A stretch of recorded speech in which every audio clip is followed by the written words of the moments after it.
Jā. Inga, es skatos, mums ir 62 dalībnieki, jā, pulkstens ir 10. Ministra kungs mums ir, tad sākam droši vien. Jā.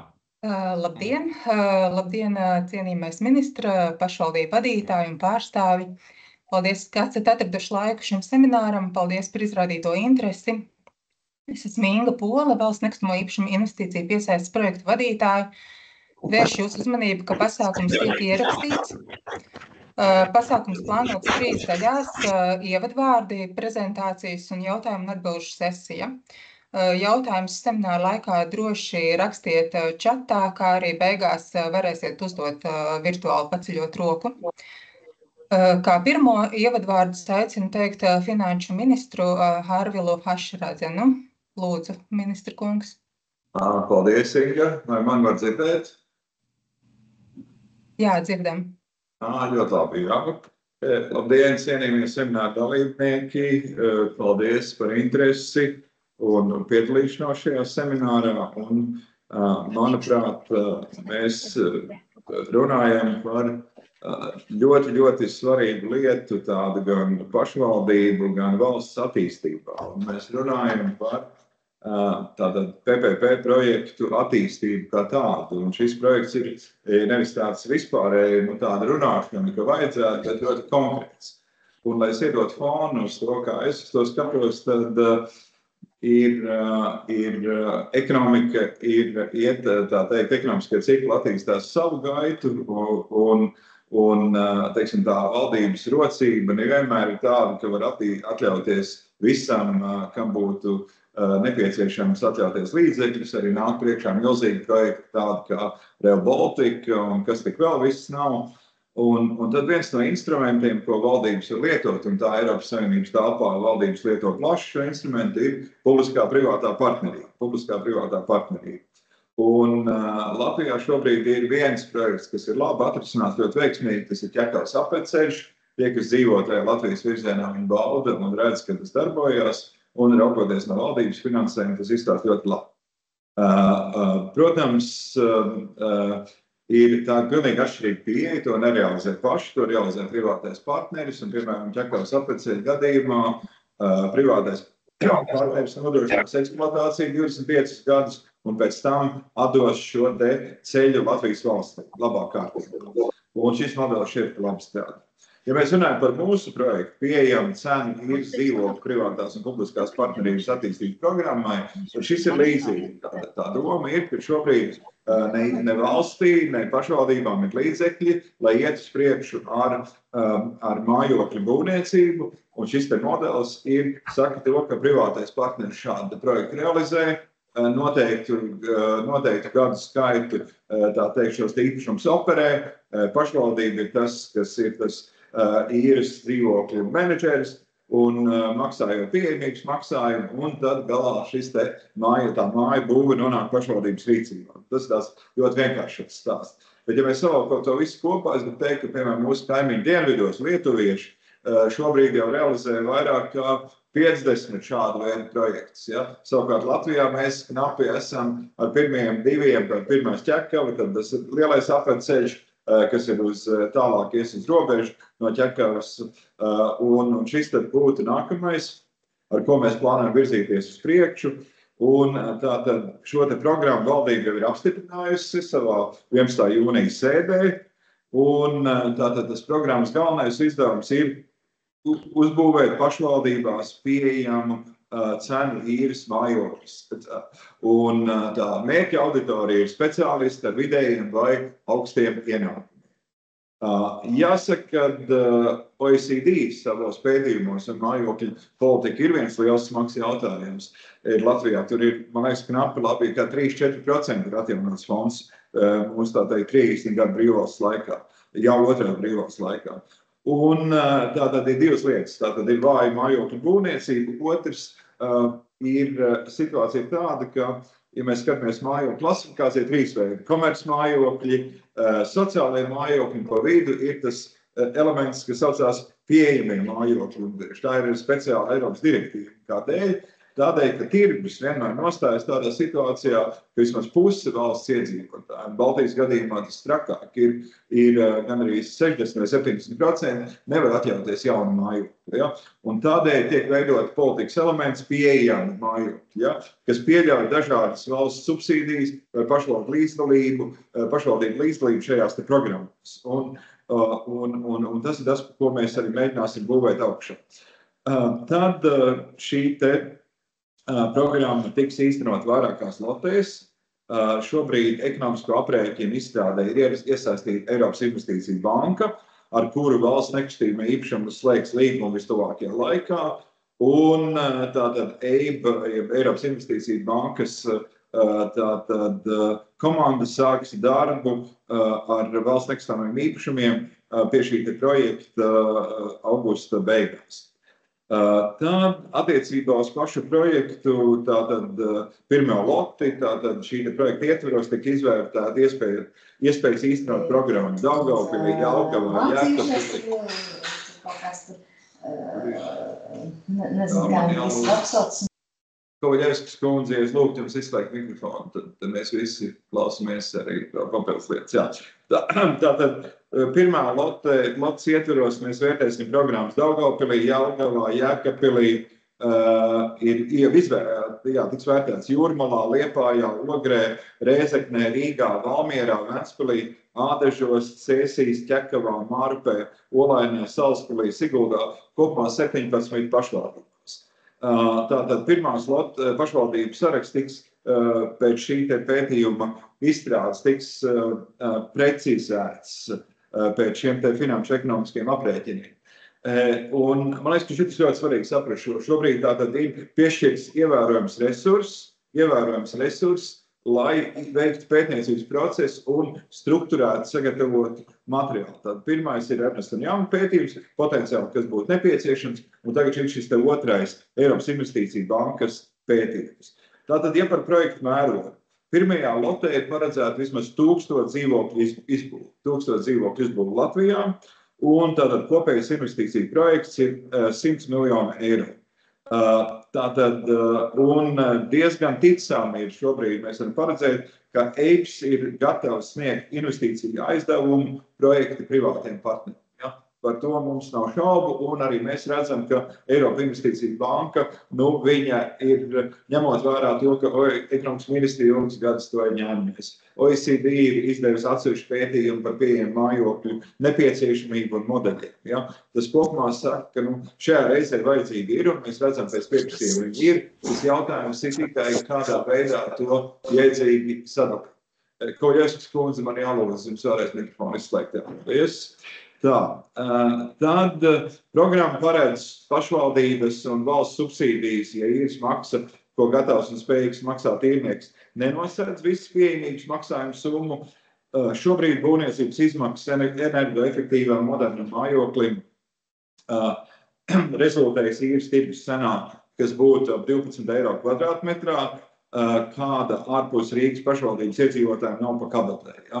Tātad šīs programmas ietveros mēs strādāsim pie tā, kādā veidā atrast optimālu modeli šim pieejamības maksājumam un kādā veidā subsidēt starpību. Jo, protams, ir ļoti atšķirīgas īres mājokļu cenas, kādas ir Rīgā un kādas, piemēram, ir Daugavpilī. Ja? Tā kā pie šī mēs strādāsim.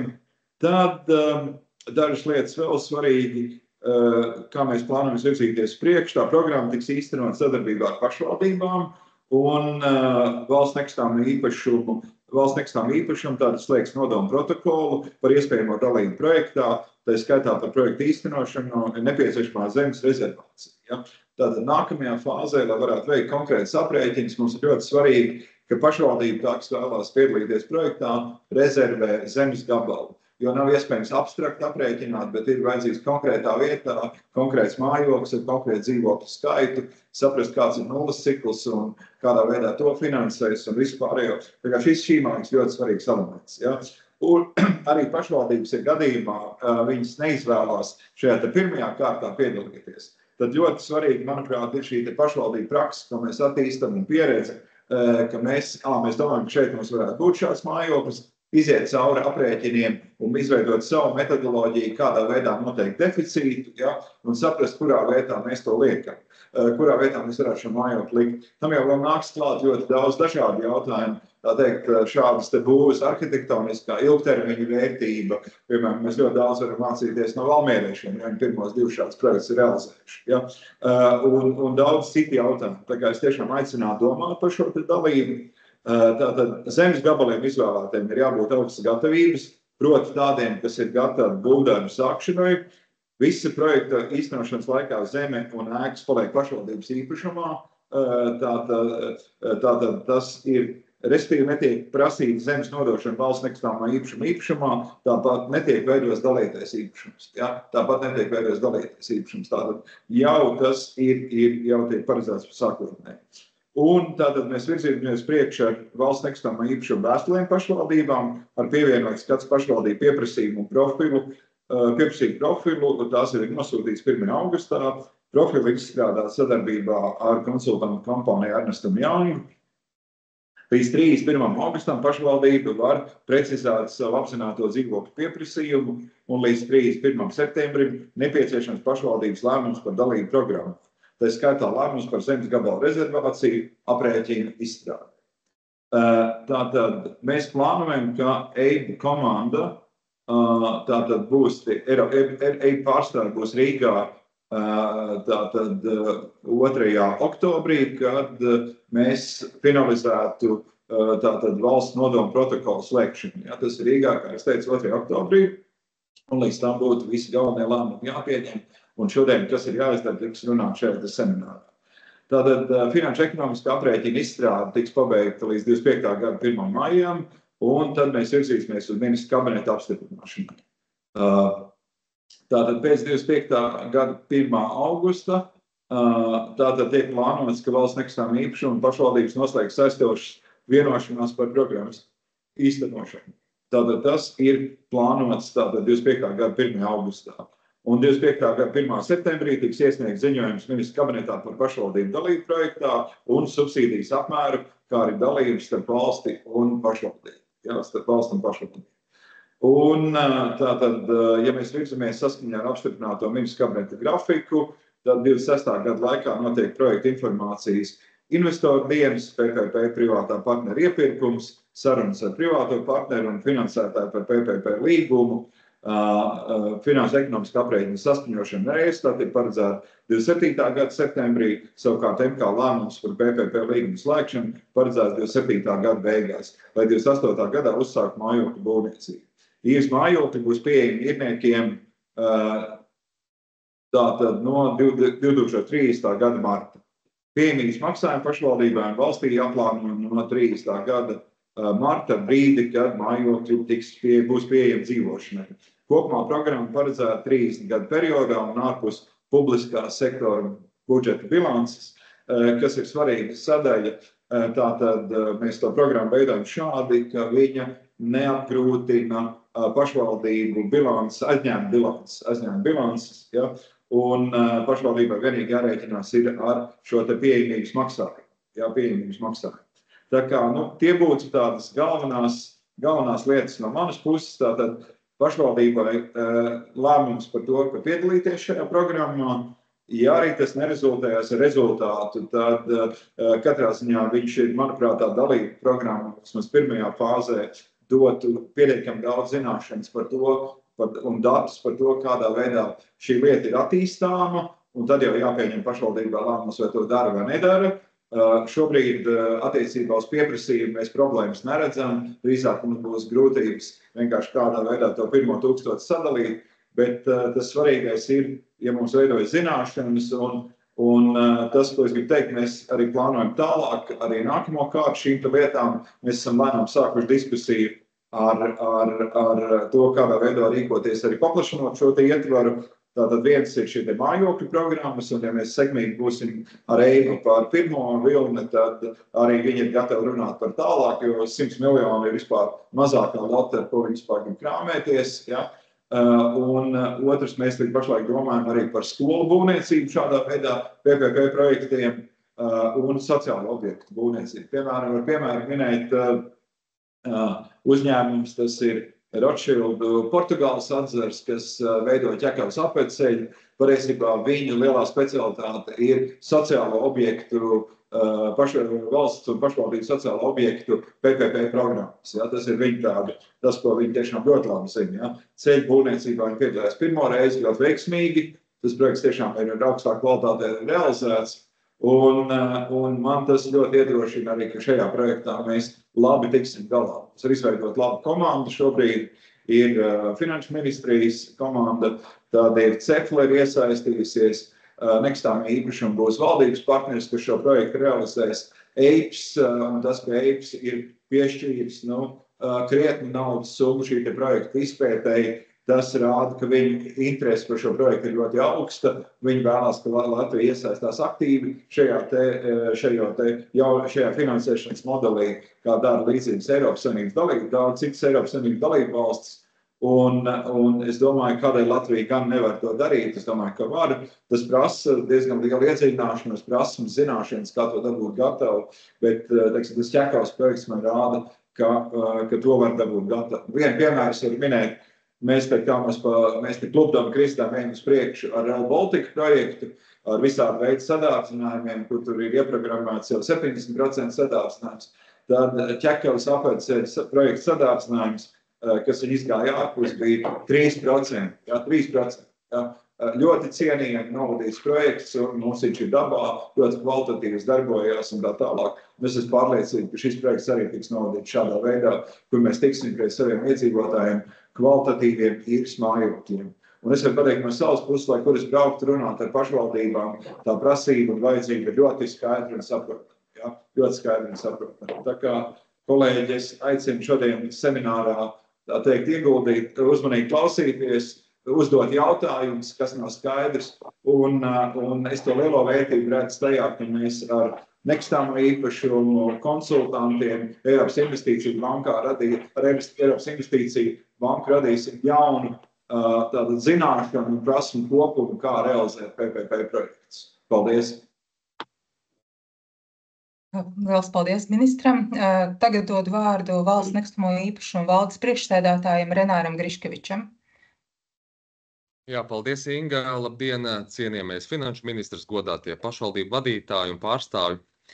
Jāsaka, ka valsts nekustamo īpašumu vārdā esam pagodināti par izrādīto uzticēšanos un iespēju mūsu organizācijai būt par atslēgas partneri šajā publiskajā un būtiskajā pieejamo cenu īres dzīvokļu attīstības programmā. Mēs arī apzināmies, ka publiskā un privātā sektora sadarbība ir nozīmīgs instruments, lai veiksmīgi risinātu sabiedrības problēmas un īpaši veicinātu ilgspējīgu attīstību īpaši reģionos. Šādā, tu negribi bikses uzvilkt? Lūdzu, mikrofonu izslēdziet. Mūsu organizācijas līdzdalība šajā projektā ļaus mums ne tikai veicināt efektivitāti un inovācijas, bet būtiski ir, kad nodrošināt sabiedrības vajadzības tiks apmierinātas. Un mūsu uzdevums to nodrošināt attiecīgi augstākajā kvalitātē. Vēlos no savas puses noteikti uzsvērt, ka valsts nekustamo īpašumu komandā strādā augsta kalibra eksperti un speciālisti, un šim projektam mums ir izveidota atsevišķa komanda, kas tiešā veidā strādās šī projekta ieviešanā kopā ar Eiropas Investīciju banku konsultantiem un arī ar pašvaldībām. Kā labo piemēru noteikti vēlos arī minēt un uzsvērt valsts nekustamo īpašumu realizēto projektu, kurš joprojām notiek Latvijas robežas infrastruktūras un žogu būvniecībā ar Baltkrieviju un Krieviju, kur mūsu komanda veiksmīgi sadarbojās ar dažādiem partneriem, pašvaldībām, iesaistītajām pusēm, lai attiecīgi realizētu un nodrošinātu sekmīga projekta realizāciju un gan valsts aizsardzībai, gan arī, kas var veidot pozitīvu ietekmi valsts drošībai un labklājībai. Mēs sagaidām no pašvaldībām, ka, protams, pašvaldības izrādīs interesi un iniciatīvu un, protams, sniegs nepieciešamo informāciju, lai mēs varētu veiksmīgi uzsākt šo projektu. Nodomu protokoli tiks slēgti pamatojoties uz pašvaldību domju pieņemtajiem lēmumiem par konceptuālo darbību un dalību projektā. Un tas ir svarīgs atslēgas punkts, lai šis konceptuālais lēmums tiktu pieņemts, lai mēs varētu strādāt ar Eiropas Investīciju banku pie izpētes un kalkulācijām. Ko tad mēs sagaidām, kad pašvaldībām līdz šī gada 20. septembrim ir jādefinē savu aktuālo pieprasījumu pēc pieejamiem īres dzīvokļiem, attiecīgi jāizvērtē pieejamie zemes gabali būvniecībai, un faktiski, jo zemes gabals būs ar nepieciešamo infrastruktūru, augstākas gatavības, jo jāsaprot, ka projekta realizācija var būt gan ātrāka, gan arī ekonomiski izdevīgāk. Un, protams, jāpieņem lēmums līdz šim 20. septembrim par dalību programmā. Tā ir skaitā arī nepieciešamiem saistošiem noteikumiem no pašvaldību puses. No savas puses noteikti vēlos vēlreiz pateikties par uzticību, kas līdz šim ir bijusi strādājot kopā, un noteikti esam apņēmušies strādāt ar pilnu atdevi, lai šo projektu realizētu, jo jāsaka, ka darbs ir apjomīgs, ir skaidra ceļa karte, kas mums ir jāveic, tādēļ esam šeit, lai arī atbildētu uz jūsu jautājumiem. Tā kā paldies no manas puses, un tālāk es došu vārdu jau detalizētāk pastāstīt par projekta mērķiem Sandai Liepiņai. Jā, paldies liels, Renāra.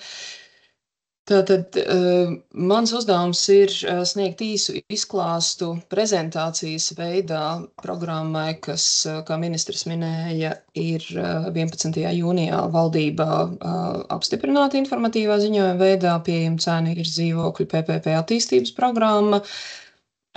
Vēsture vai uzdevums, ko finanšu ministrs pagājušā gada decembrī izveidotai vadības grupai uzdeva, faktiski bija atrast veidu, kā mēs varam kopā publisko un privāto finansējumu pielietojot panākt projektu mērogu palielināšanu īres dzīvokļu celtniecībā, lai to Latvijas apstākļos izdarītu, kur katra atsevišķa pašvaldība, izņemot iespējams Rīgu, vienmēr būs pārāk maza, lai spētu sadarboties ar institucionālajiem investoriem. Tātad mums ir nepieciešams atrast modeli, kurā mēs varam šo pieprasījumu agregēt, apkopot, tādējādi nokļūstot līdz iespējai paplašināt finansētāju loku, kas, kā ministrs arī minēja, tad, ja mēs vēlamies sadarboties ar Eiropas Investīciju banku, mums ir nepieciešams nodrošināt projektu izmēru, kas ir vismaz 100 miljonu, apmēram 1000 dzīvokļi.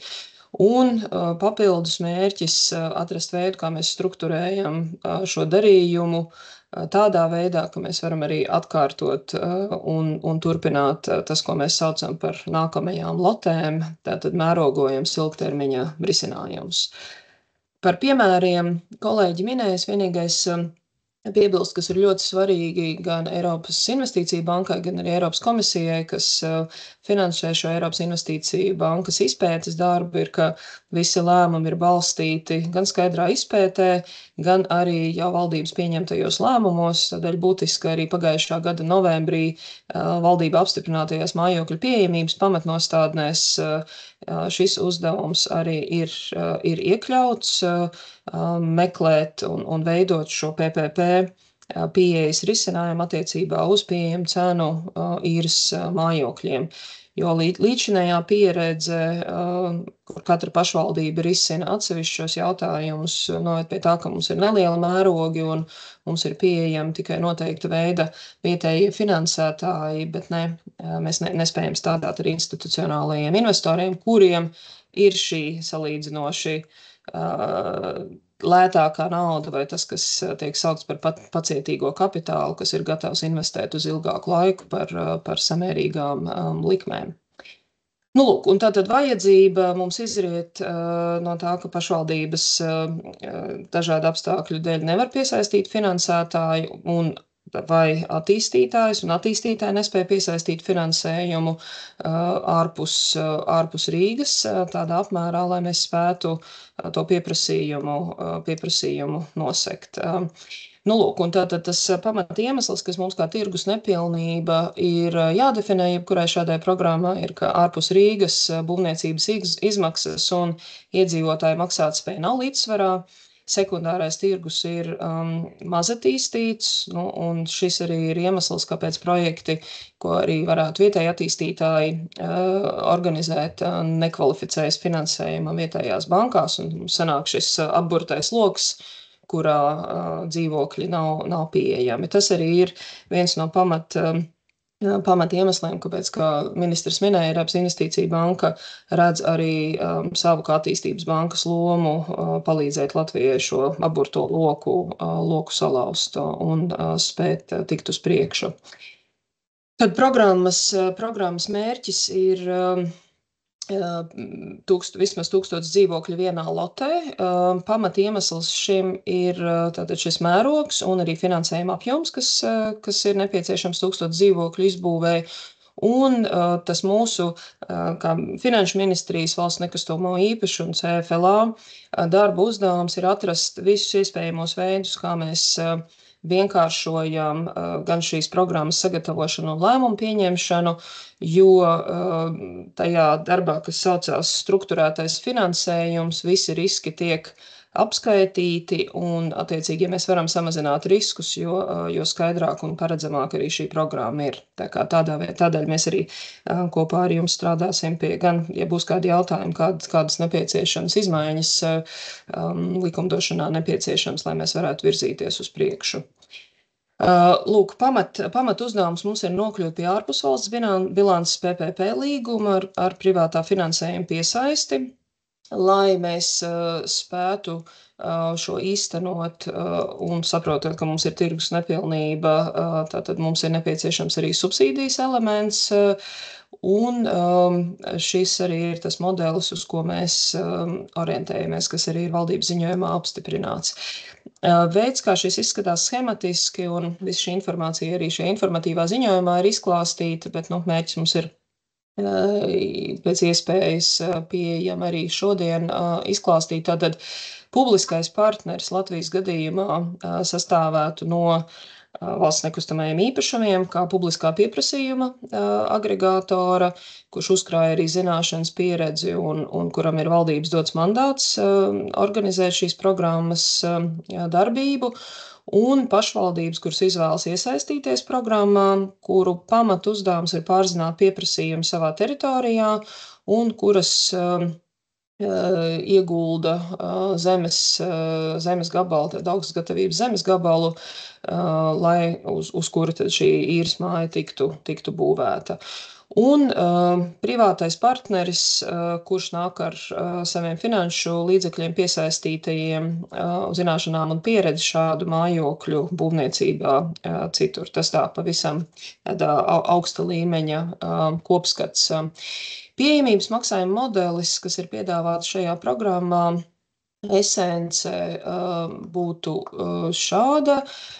Pieejamības maksājuma sekšana tiek veikta no virknes avotiem, iedzīvotāju īres maksām, subsīdijas komponentus, kur būtu gan valsts, gan pašvaldības subsīdijas elements. Vēl pašvaldībām ir iespēja veidot īpašas mērķa grupas dzīvokļu īres vajadzībām, kuras pašvaldība var papildus apmaksāt. Nu, šeit varētu būt tāpat ārsti vai skolotāji, kāda īpaša pašvaldības noteikta grupa. Nu, protams, ir jāmin, ja pieprasījums mums visiem kopīgi veicot darbu nav pareizi nokalibrēts, tad teorētiski var veidoties neizērieto dzīvokļu apmaksa, bet tādēļ arī viss šis darbs, lai mēs tādā situācijā nenokļūtu. Un valsts nekustamo īpašumu loma šajā posmā jau būtu administrēt šo valsts daļu no pieejamības maksājumu, un finanšu ekonomisko aprēķinu laikā arī tiks definēts, visticamāk, tas būs valsts nekustamie īpašumi, kuri būs tie, kas visu šo nepieciešamo finansējumu no pašvaldībām saņems kopā ar valsts daļu, iedzīvotāju īres maksām, tad aizskaitīs privātajiem partneriem. Privātā partnera tāda garantija ir tas, kad ir šis pieejamības maksājums uz šiem 25 vai 30 gadiem, un tas, kādā veidā pilnais apjoms tiek sadalīts jau pa šīm pozīcijām, tā teikt, nav privātā partnera rūpe. Tas ir tas, kas valsts pusē ir jānoorganizē. Privātajiem partneriem uzdevums ir piegādāt mājokli, uzturēt, pārvaldīt un nodrošināt pakalpojumu tādā līmenī, kādā ir pielīgts. Lūk, risku sadalījums, kas PPP projektiem ir būtisks, tas arī nosaka, vai mēs spējam šo programmu klasificēt kā ārpus valdības bilances esošu. Šajā gadījumā mums veidojas pamatā šāds, ka būvniecības risks ir privāts, pieejamības risks ir privātā partnera puses risks, pieprasījuma risks, tātad šis novērtējums par īrnieku skaitu noteiktā pašvaldībā ir publisko partneru risks, finansēšanas risks ir privātā partnera risks, apsaimniekošana. Tāpat privātā partnera risks, zemes nodrošināšana ir publiskās puses pienākums, un maksājumu kavējumu piedziņa mūsu piedāvātajā modelī ir privātā partnera risks, tātad privātais partners organizē darbu ar maksājumu veikšanu. Atbildība un kompetence šajā informatīvā ziņojumā ir detalizēti aprakstītas. Protams, arī finanšu ekonomiskā aprēķina laikā šis viss vēl tiks kalibrēts, pārbaudīts, validēts un varbūt arī kādas izmaiņas, bet kopumā tātad sadalījums starp valdību, pašvaldību un privāto partneri izskatās šāds, tad valsts nekustamie īpašumi būs tie, kas strādā ar Eiropas Investīciju bankas, protams, sadarbībā ar iesaistītajām pašvaldībām, izstrādājot finanšu ekonomisko aprēķinu. Tad, kad tas tiek saskaņots, veids un apstiprināts, tālāk virzība apstiprināt valdībā un arī apstiprināt katrā no domēm, kas iesaistīsies, tad veiks partnerības iepirkumu lotēs, sagatavos un slēgs PPP līgumu. Un pašvaldības tad savukārt šajā brīdī pievienosies šiem valsts nekustamo īpašumu izstrādātajiem PPP līgumam. Tādējādi mums ir skaidrs, ka mums ir viens līgums un katrai pašvaldībai nav nepieciešama šī kompetence sagatavojot šādu veidu iepirkumu. Mēs arī saprotam, ka finansējuma pusē mums ir šī agregēšana nepieciešama.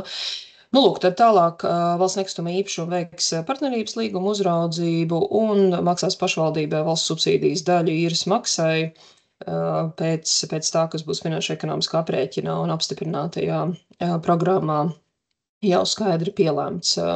Pašvaldību atbildība un daļa šajā programmā, kā mēs minējām, būtu pievienoties PPP līgumam, kad ir sagatavots nodot augstas gatavības projektu īstenošanai nepieciešamo zemi lietošanā un apsaimniekošanā privātajiem partneriem. Tas ir posmā pēc lēmuma pieņemšanas par iepirkumu veikšanu. Šajā posmā, kas ir šis no šī brīža līdz nākamā gada vasarai, tas nozīmētu rezervēt konkrēto zemes gabalu, kā ministrs arī minēja, lai varam veikt visus šos aprēķinus un tikt līdz jau konkrētajiem lēmumiem. Tālāk pie programmas īstenošanas pašvaldība būs tā, kas izvēlēsies īrniekus, atbilstoši saviem izstrādātajiem kritērijiem, par kuriem mēs arī vēlāk varam īsi izrunāt, saņems īres maksas un līdzfinansēs īres maksas tādā apmērā, kā būs finanšu ekonomiskā aprēķinā definēts. Un šeit ir piedāvāta versija, ka pašvaldības maksā pieejamības maksājumu privātajiem partneriem. Kā minēju, šis ir viens no aspektiem, kas noteikti finanšu ekonomisko aprēķinu laikā tiks vērtēts. vai pašvaldības patiešām maksā, vai caur valsts ar nekustamiem īpašumiem. Nu, lūk, un līguma beigās pašvaldības saņem zemi un ēkas no privātā partnera, un tajā brīdī tas ir neapgrūtināts īpašums, ar ko pašvaldība tālāk var pati pēc saviem ieskatiem darboties vai turpināt izmantot īres tirgu, pārdot visu īpašumu, pārdot pa dzīvokļiem vai pārveidot kādā citā veidā. Tad pašvaldībai vēl iespējot šo programmu būs jāpieņem vai jākoriģē ir jau pieņemti šie vispārējais tautsēmnieciskas nozīmes pakalpojumu kritēriju izstrāde saistošo noteikumu veidā, bet arī tur tad mēs šo atbalstu un kopējo darbu veiksim.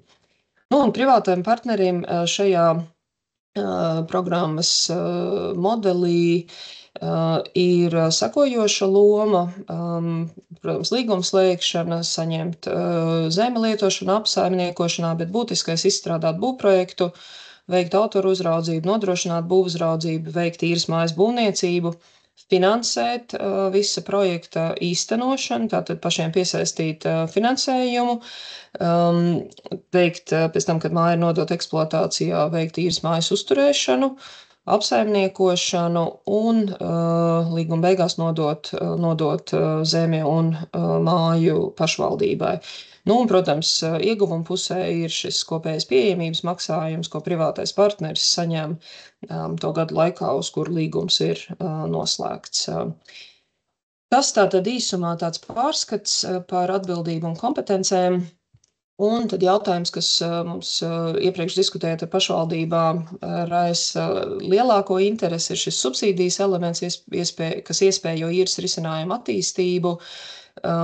Ir, kā ministrs jau minēja, tad, ja mēs rēķinām tad būvniecības izmaksas un valdošās īres maksas, kādas ir lielākoties ārpus Rīgas, mums šis tirgus nesatieks, mums ir tirgus nepilnība, un tādēļ ir nepieciešams šis subsīdijas elements, lai šādi modeļi varētu strādāt.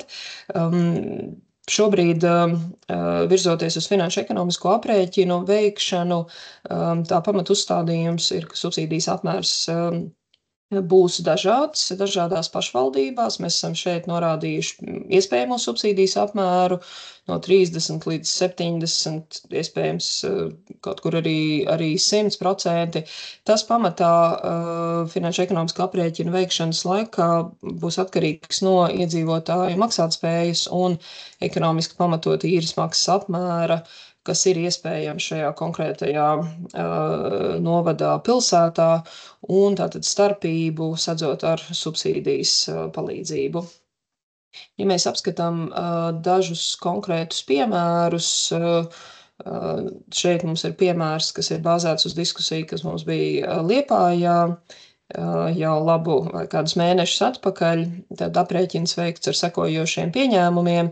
Ja vidējā īres izmaksa, tad veicot jauna energoefektīvu mājokļu būvniecību ir apmēram 12 eiro kvadrātmetrā, tad varētu pieņemt, ka Liepājas gadījumā, vērtējot to tirgu 7 eiro, būtu gatavi nosegt īrnieki, tad 5 eiro ir jānosedz subsīdijai. Nu, un ja mēs pieņemam, ka subsīdija sadalās 70-30 pašvaldība valsts, tad attiecīgi pašvaldības subsīdija būtu 3,5 eiro par kvadrātmetru, kā līdzfinansējums, kas uz 50 kvadrātmetru dzīvokli sanāk apmēram 250 eiro kopumā. Nu, un tad, piemēram, Liepājas pašvaldībai, ja Liepājas pašvaldība izšķirtos par 200 dzīvokļu būvniecību šīs programmas ietveros, subsīdijai gadā būtu jāatvēl apmēram 420 000, un tātad kopējais subsīdijas apmērs ap 600 000 gadā, nu, un tad 420 pašvaldība un 180 000 valsts puses subsīdija. Kā mēs visur minam, ka šī, protams, ir provizoriski dati, tuvāk iespējamies šobrīd, bet precīzs dalījums un subsīdijas apmērs tiks noteikts finanšu un ekonomisko aprēķinu veikšanas laikā, kas ir no šī brīža un līdz nākamā gada pavasarim. Mums ir vēl viens piemērs līdzīgs, tas būtu, ja dalās uz pusi, tad, ja vērtējums būs, ka īrnieki var nosegt pusi un pusi ir jānosedz subsīdijai, tad, protams, mainās arī tas aprēķins. Bet tāda ir tā pamatmehānika, un ja atgriežamies pie tās izpratnes, ka pieejamības maksājums veidojas no vairākām komponentēm, tad šī ir tā viena daļa no komponentes, no kā veidojas pieejamības maksājums, būtiskākā detalizēti izklāstīta. Laika līniju gan ministrs, gan arī valsts nekustamā īpašuma vadītājs jau īsi ieskicēja. Tātad šobrīd mēs esam 24.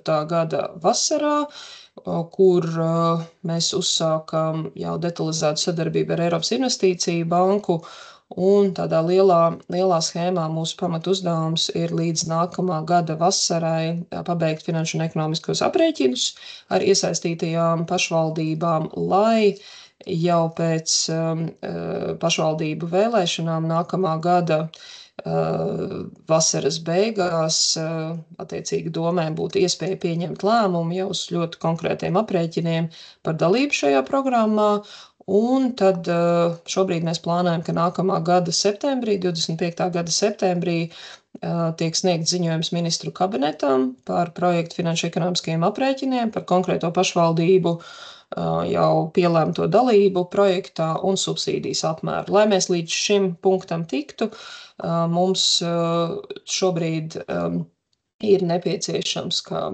Renārs minēja, skaidra atgriezeniskā saite no pašvaldībām, kas ir ieinteresētas piedalīties aprēķinu posmā šajā programmā. Mēs priekšizpētē esam apzinājuši 17, kurām ir pieejami arī profili, un visiem jums ir aizsūtīti šie profili. Ar Eiropas Investīciju banku mēs esam vienojušies, ka mēs varam līdz 20 pašvaldībām iekļaut šajā aprēķinu fāzē. Tādēļ mēs zinām, ka ir interese arī daļai no reģionāla attīstības centru kolēģiem, kuri nebija šo 17 skaitā, kurus mēs nosedzām ar šo darbu no decembra līdz jūnijam. Tā kā, ja kādi no jums 17 mums skaidri dos ziņu, ka jūs nevēlaties būt daļa no šī aprēķina posma, tad mums parādās arī iespēja iekļaut vēl tos kolēģus, kuri šobrīd, tad, ja būtu vairāk kā 3 papildus. Tas tātad mūs varbūt tā skaidri sadalot pa posmiem, tādu jau saistošo lēmumu pieņemšana faktiski sākas pēc gada. Šajā brīdī mēs esam izdarījuši visu sagatavošanas darbu, gan valdības lēmums ir par to, ka virzīties uz priekšu ar šādu programmu, ko ministrs arī skaidri izklāstīja. Mums ir Eiropas Investīcija bankas vadības lēmums par to, ka Eiropas Investīcija banka ir gatava strādāt ar Latviju pie detalizētiem aprēķiniem. Eiropas Investīcija banka ir piešķīrusi līdzekļus šo darbu veikšanai. Un no septembra tātad šie konsultanti, kas ir kopīgi ar Eiropas Investīciju banku piesaistīti, ir gatavi uzsākt darbu, un mūsu uzdevums ir sniegt tālākus datus par pašvaldībām, kuras piedalās, sniegt informāciju par zemes gabaliem, un, kā ministrs minēja, tad mēs plānot 2. oktobrī parakstīt šos nodomu protokolus starp valdību, valsts nekustamiem īpašumiem un attiecīgi pašvaldībām, kas piedalās šajā posmā līdz nākamā gada rudenim. Protams, ir skaidrs, ka tikai tie, kas piedalīsies šajā posmā, kas ir sācis finanšu ekonomisko aprēķinu izstrādi, tikai tie potenciāli varēs būt daļa no pirmās lotes, jo tie aprēķini ir nepieciešami, lai tālāk sagatavot iepirkuma dokumentāciju. Ja? Tādēļ arī mēs šobrīd veicam visu, kas nepieciešams, lai gan skaidrot jums programmas parametrus, atbildēt uz visiem neskaidriem jautājumiem un sniegtu tādu skaidru ieskatu. Ja?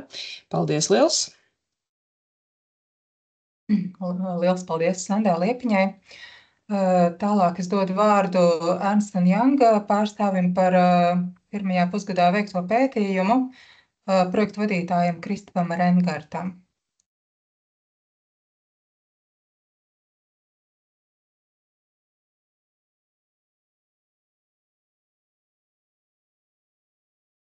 Labdien!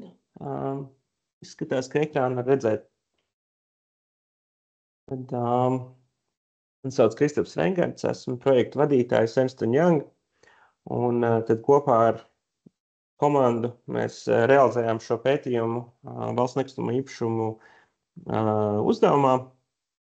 Un tad man šodien ir apmēram 10 minūtes, lai pastāstītu par pētījumu, par rezultātiem.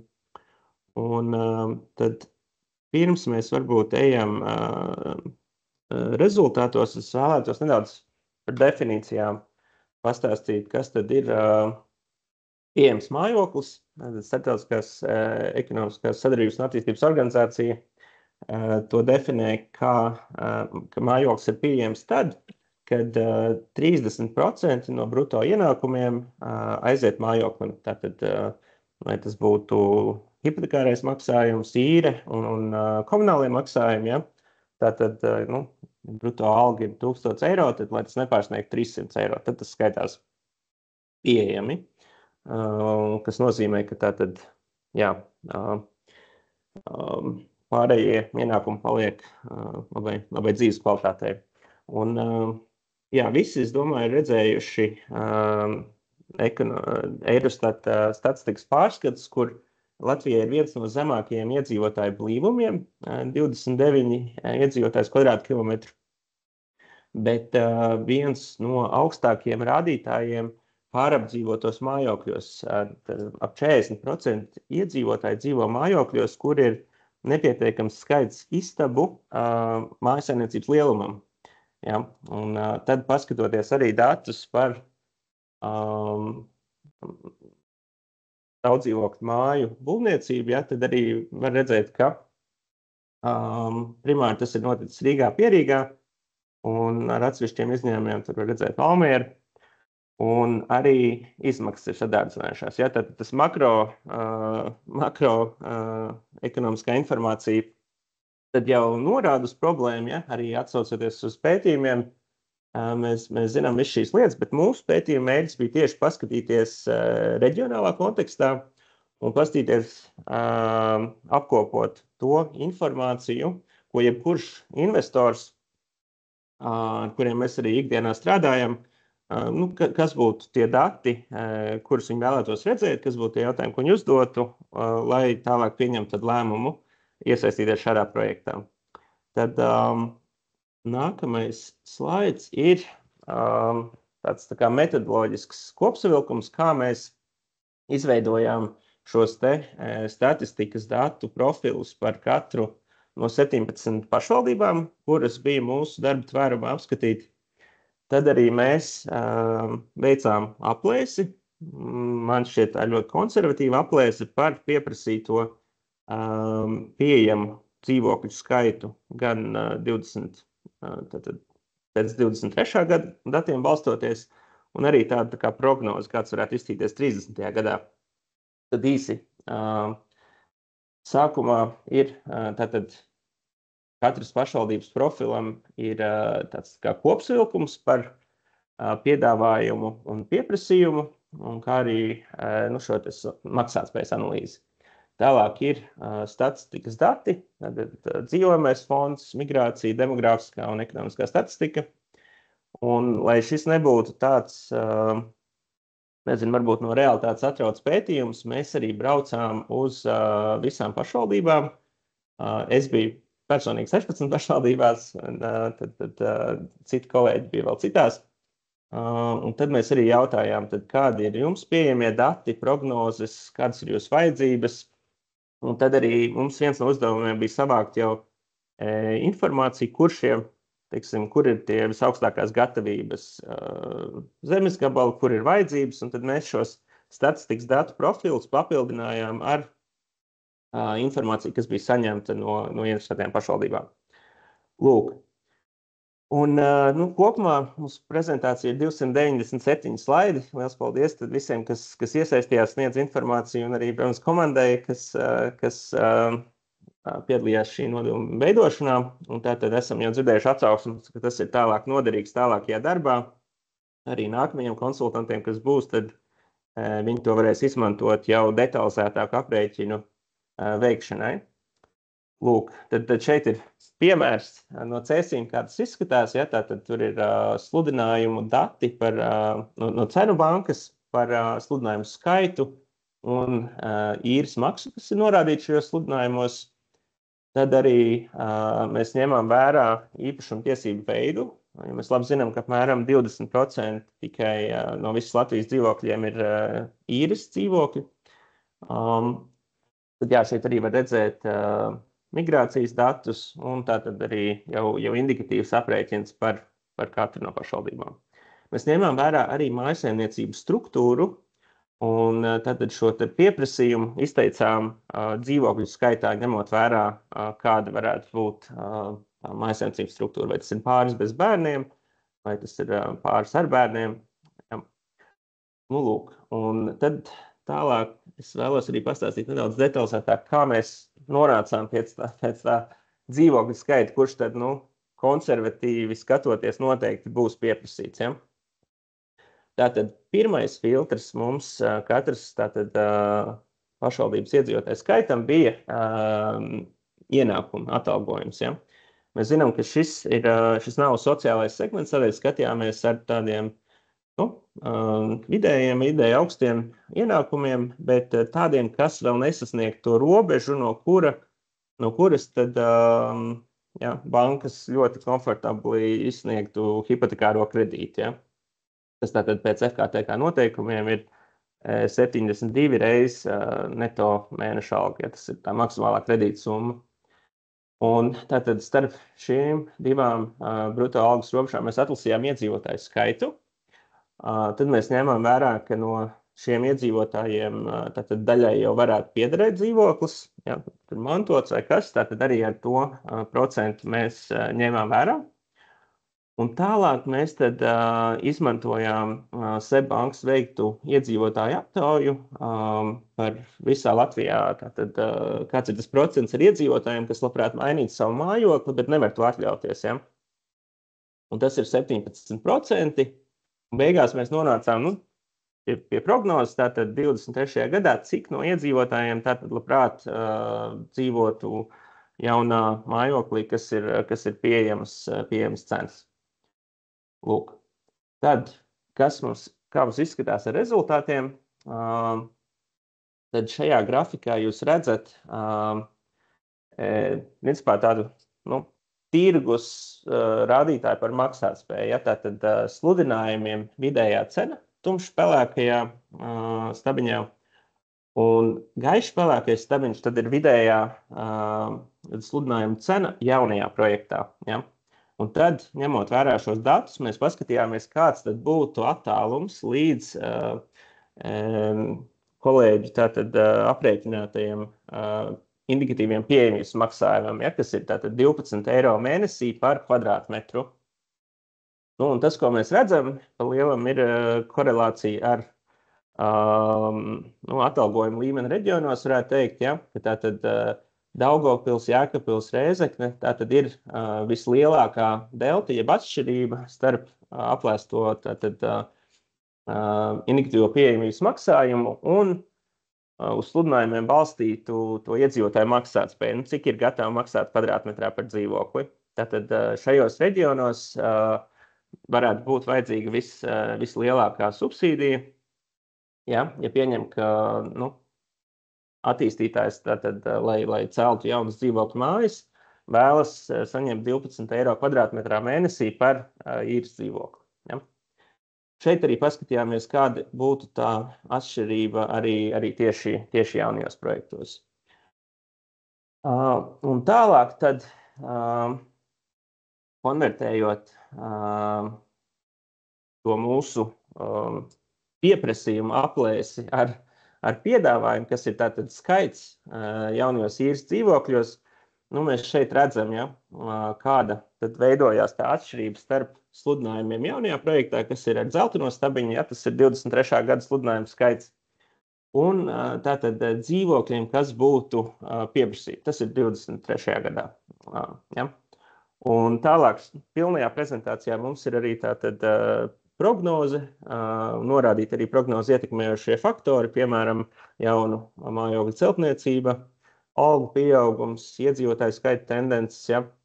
Un tas tātad arī apliecina to, ka šī problēma pastāv, viņa pastāv reģionāli, un viņa ļauj novērtēt apmēram to mērogu, ja? Un tātad tas ir tāds tā kā datos balstīts pamatojums, ja, teiksim, kāds saka, ja lūdzu, mums vajadzētu 100 dzīvokļus mūsu pašvaldībā, ja? Tad pēc šī mēs varam redzēt arī, ja, vai tas ir pamatots skaitlis, vai īsti varbūt nē, un tas ir riskants. Kādam varbūt ir jautājums, kādēļ Rīgā tas pieprasītais dzīvokļu apjoms ir mazāks nekā sludinājumu skaits jaunajā projektā, tādēļ, ka Rīgas atalgojums ir tātad virs mūsu tā filtra, kas bija līdz 2000 eiro bruto. Ja? Tātad šajā iedzīvotāju grupā vienkārši mums sanāca mazāk dzīvokļu nekā ir sludinājumi jaunajā projektā. Un Rīgā tā situācija, un arī Pierīgā, ir tā, ka to jauno projektu sludinājumus, viņus tātad uz tiem primāri mērķē iedzīvotāji, kam ir augstāks ienākumu līmenis. Ja? Tātad tā mājokļu nepieejamība ir arī Rīgā un Pierīgā. Taču, jā, mēs konkrēti skatījāmies uz šo iedzīvotāju grupu. Tas no manas puses ir viss. Es gribu pateikties, paldies, redzu, arī ir pievienojušies daudzi, kas mums sniedza informāciju, pie kā mēs braucām un ar ko mēs runājām. Mums bija tātad liels prieks palīdzēt šajā ļoti nozīmīgajā pētījumā Latvijai. Skatos, ka mums ir pievienojies nākamais runātājs, tad es palikšu arī uz jautājumu atbildes sesiju pēc zvana. Jā, paldies, Kristap. Tātad Kristapam jautājums varēs uzdot vēl pēc brīža, bet tagad aicinu Cēsu novada domas priekšsēdētāju teikt kādu uzmundrinošu vārdu pārējo pašvaldību pārstāvjiem. Labrīt, kolēģi! Paldies par doto iespēju un paldies arī par doto iespēju ne tikai šajā seminārā piedalīties, bet arī šajā mājokļu programmā. Un nav noslēpums, ka Cēsīm, tāpat kā daudzām citām pilsētām un novadiem, mājokļu pieejamība ir izaicinājums. Un daudzām pašvaldībām tas zināmā mērā ir kā tāds attīstības šaurais pudeles kakls. Pilsēta vai novads būtu gatavs attīstīties vēl un vēl, bet mājokļa trūkums ir tas, kas nereti bremzē kādiem cilvēkiem vai ģimenēm izdarīt izvēli par labu vienai vai otrai pašvaldībai vai pilsētai. Tāpēc man ir tiešām patiesa prieks, ka Finanšu ministrija kopā valsts nekustamiem īpašumiem un pāriem partneriem ir radusi šādu iespēju attīstīt šādu programmu, un es no savas pusītes redzētu šai programmai vairākus iegūmus. Punkts 1. Ar šo programmu tiek risināta mājokļu pieejamība daudzās pašvaldībās. Vienlaikus daudzās pašvaldībās, daudzās pilsētās visā Latvijā. Līdz ar to tiešām var vērtēt kā tādu valsts nozīmes projektu. Otrām kārtām šis ir labs mēģinājums arī iekustināt vēlreiz un vēlreiz publiskās privātās partnerības instrumentu. Mums ir daži labi piemēri Latvijā, bet šis varētu būt vēl viens labs mēģinājums tajā virzienā. Un īpaši labi, kad šī gadījumā Finanšu ministrija ir uzņēmusies kopā ar CFLA un valsts nekustamiem īpašumiem to vadošo lomu, jo katrai atsevišķai pašvaldībai tas nereti ļoti komplicēti un sarežģīti. Un trešām kārtām šī ir laba iespēja Cēsīm un droši vien arī daudzām citām pašvaldībām risināt šo aktuālo mājokļu pieejamības problēmu. Un droši vien citas pilsētas, tāpat kā Cēsis, to risina visiem iespējamiem veidiem. Piesaist privātus investorus, mudina attīstītājs pieteikties altuma zemes īres maksas programmā. Un šī ir vēl viena iespēja, un tas ir katras pašvaldības ziņā pieņemt lēmumu par dalību un vai izšķirties par kādiem citiem risinājumiem. Tas, ko es aicinātu, tomēr izvērtēt šo instrumentu un to dalību tiešām tā nopietni apsvērt, tā iemesla dēļ, ka faktiski pašvaldība bez kaut kādām tūlītējām tādām finanšu saistībām tiek pie risinājuma, kas 29. 30. gadā pašvaldībai dot to iespēju to pieprasījumu remdēt. Protams, pašvaldības pusē ļoti atbildīgi jāizvērtē tas daudzums. Ne pa daudz, ne pa maz. tas ir katras pašvaldības ziņā, cik tas nepieciešamais dzīvokļu skaits katrā pilsētā būtu tas optimālais. Un tad, protams, nākamais ir izvēle par to, kas būs tās iedzīvotāju grupas, kuras pašvaldība vēlētos redzēt dzīvot šajā projektā, jo no tā arī zināmā mērā ir atkarīgs tas īres maksas apmērs, ko īrnieks ir gatavs vai varēs sekt, un valsts un pašvaldības iespējamā dotācija. Jo, teiksim, zināmā mērā labāk atalgoti darbinieki, kas ir nepieciešami pašvaldības ekonomikai un pašvaldības pārvaldei, jo mazāk tā dotācija, kas ir nepieciešama šī projekta finansēšanai. Bet vienalga, skatoties uz to, beigās viss šis dzīvojamais fonds, kas šī projekta laikā tiks attīstīts, viņš paliek pašvaldības īpašumā. Un tā ir liela vērtība. Un tālāk pēc projekta noslēguma pašvaldība varēs lemt, ko to darīt ar to dzīvojamo fondu. Turpināt īstenot to pašu īres principu vai atsevināt daļu vai pilnībā.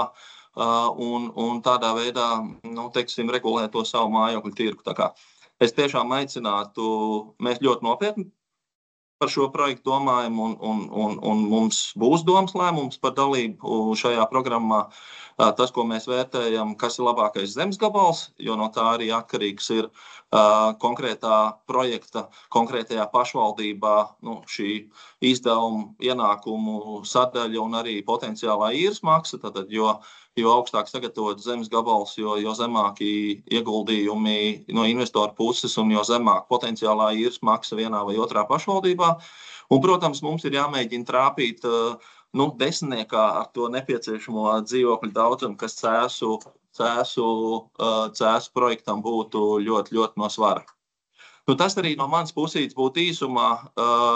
Paldies vēlreiz par šo iniciatīvu un aicinu tiešām visas pašvaldības, kam ir aktualitāte un šis mājokļu deficīts ir gana spiedīgs, tad aicinu apsvērt, jo katrs jauns mājoklis, kas ienāk tirgū, zināmā mērā kaut kur varbūt atslogo jau esošo mājokli. Un esošais mājoklis, kas jau ir dzīvojamais fonds katrā pašvaldībā, viņš atkal kļūst vai atbrīvojās vai kļūst pieejams kādām citām sabiedrības grupām. Līdz ar to es domāju, ka svarīgi šī gadījumā, kā Cēsīs, tā arī citās pilsētās, remdēt šo mājokļu pieprasījumu, jo pēc ekonomikas likumiem pavisam vienkārši to pat, kā lai saka, studiju gados māca, ka pieprasījums ir lielāks kā piedāvājums, tas izraisa spiedienu uz īres maksu vai pārdošanas maksu. Un nereti arī tādās pilsētās kā Cēsīs šī īres maksa brīžiem kļūst tāda jau Rīgas mikrorajonu līmenī, lai gan ieņēmumi, protams, Cēsīs ir mazāki nekā tas ir Rīgas darba tirgu. Paldies, vēl visiem veiksmi izdošanos, es neesmu savu laiku pārvilcis, bet ceru, ka šis seminārs daudziem viesīs lielāku skaidrību. Paldies Rozenberga kungam. Ar šo arī tāda formālā sadaļa mūsu semināram ir noslēgusies. Tālāk mēs pārējam pie jautājumu sesijas. Šobrīd es čatā neredzu nevienu jautājumu, bet tūlīt došu vārdu, bet mums ir daži jautājumi, kas ir iesūtīti pirms tam. Un kaut arī uz dažiem iespējams, ka atbildes jūs esat sadzirdējuši, bet ka nebūs par ļaunu vēlreiz šos te jautājumus atkārtot un tad īsumā iziesim viņiem cauri. Un es tad jautājumus nolasīšu un atbildēt došu vārdu CFLA direktora vietniekam Mārtiņam Brenzim. Tā, jautājumi. Pirmie jautājumi ir tāda jautājuma grupiņa, tad es varbūt visus reizē nolasu. Kāda ir vēlamā īres maksa iedzīvotājiem? Kāds ir iespējamais pašvaldības līdzfinansējums? Vai līdzfinansējums būs atkarīgs no īrnieka spējas sekt savu īres daļu? Lūdzu, Mārtiņ. Sveicināti visiem. Mārtiņš Brenzs, CFLA direktora vietnieks. Paldies par iespēju piedalīties šajā pasākumā. Un patiesībā tas ir Ventspils pašvaldības jautājums. Es uzreiz viņu atpazinu. Jautājums ir ļoti loģisks. Un patiesībā mēs jau šī semināra laikā jau mēģinām atbildēt. Proti, ja mēs trāpam Jāņu Rozenbergu vārdiem runājot tajā īstajā īrnieku kategorijā, tad patiesībā tā pašvaldības subsīdijas daļa ir maza. Un pašlaik likums par pašvaldības palīdzību dzīvokļu sniegšanā jau nosaka, 3 prim sadaļa nosaka pašvaldībai iespējas piedāvāt dzīvokļus speciālistiem. Un attiecīgi šī te 12 eiro izmaksa, jeb šo 12 eiro, teiksim tā, īres maksa par kvadrātmetru, viņi ir kā tāds indikators. Un Ernst & Young pētījumā, kā Kristaps stāstīja, izjot caur šim 17 pašvaldībām, mēs redzam iespējamo šo deltu, tātad šo iespējamo subsīdijas daļu. Un tiešām, ja mēs skatāmies uz pašvaldībām, kas pētījumā bija aptverts, tad ir diezgan liela atšķirība. Un nav tā, ka katrai pašvaldībai būs kaut kāds, teiksim tā, katrai pašvaldībai būs atsevišķs subsīdijas apmērs, bet mēs precīzo ciparu varēsim zināt tikai nākošgad pēc finanšu aprēķinu veikšanas. Šobrīd ir indikatīvs tirgus pētījums, kas parāda, jā, šajā pašvaldībā ir tādas īres maksas un tādas algas, un delta ir šāda. Un tā delta ir principā no 70 līdz pat 0. Pašlaik rekordo, teiksim tā, subsīdijas lielākā īpatsvarā mums ir Daugavpils ar 70% deltu un līdz pat manai dzimtai Jūrmalai, kur ir 0. Un iespējams pat šādu pat 0 subsīdijas daļai būtu arī Rīgai. Bet to precīzāk pateiks aprēķini. Un katrai pašvaldībai nosūtītajā profilā ļoti jauki 3. lapā var redzēt arī šo te, kas saka, iespējamo subsīdijas apmēru, jeb šo deltu, kādu attiecīgās pašvaldības iedzīvotāji nespēja samaksāt par pieejamu mājokli. Es ceru, ka es Ventspils jautājumu atbildēju. Līdzīgs jautājums, manuprāt, ir Jēkabpilī. Jā, Jēkabpilī bija līdzīgs jautājums, principā pēc būtības tās pēc jautājums. Tad varbūt savādāks jautājums no Rīgas ir, vai projektā var piedalīties, ja tiek pieteikts pašvaldības kapitāla sabiedrībai piederošs zemes gabals? Var, un patiesībā ir tā, ka mēs neesam plānojuši kaut kādu īpaši sarežģītu juridisku mehānismu attiecībā uz zemi. Proti šobrīd, kas ir nepieciešams pašvaldības lēmums par zemes rezervāciju, lai Eiropas Investīcija bankas eksperti, konsultanti varētu veikt aprēķinus, jo, kā ministrs teica, šie nebūs abstrakti aprēķini par abstraktu māju. Šie būs pavisam konkrēti aprēķini, kas balstīsies uz pašvaldības piedāvāto zemes gabalu un uz iespējām, ko uz šī zemes gabala var uzbūvēt. Un attiecīgi šis te zemes gabals būtu svarīgi, ka pirmkārt, lai viņš ir augstas gatavības, otrkārt, lai tam nav kaut kāda juridiska rakstura, teiksim, problēma un šķēršļu, un attiecīgi, ja, piemēram, Rīgas pašvaldība lems, ka Rīgas pašvaldības pārstāvis šajā projektā būs, kāda no kapitāla sabiedrībām, tad lai tā būtu. Un, ja savukārt Rīgas pašvaldība uzskata, ka viņa pati kā publiska persona piedalīsies šajā projektā, tad viņai būtu no šīs kapitāla sabiedrības šis īpašums jāpaņem atpakaļ. Principā, juridiski problēmu neredzu, detaļas mēs noskaidrosim jau pētījumu laikā, jo, kā jau minēju, Eiropas Investīcija banka patiesībā ir milzīgi, manuprāt, atbalsts nāk Latvijai palīgā, un cits starpā arī ir plānots arī izstrādāt šo līgumu projektu un arī pilotu projektu, teiksim tā, tā kā tādu visu dokumentāciju. Un tur jau sīkāk arī parādīsies tas veids, kā pašvaldība varētu nākt iekšā šajā darījumā. Bet šobrīd, jā, mēs negribam īpaši juridiski sarežģīt pašvaldības dalību vai kapitāla sabiedrību vai pašvaldību. Tā ir pašvaldības pašas izvēle. Jā, arī kapitāla sabiedrības īpašums der. Īsā atbilde. Paldies. Vēl viens jautājums pēc būtības savādāks ir Daugavpils uzdod, kādas ir pašvaldības saistošajos noteikumos atrunājumās īrnieku kategorijas vai darbības nozares, kurās strādā potenciāli īrnieki?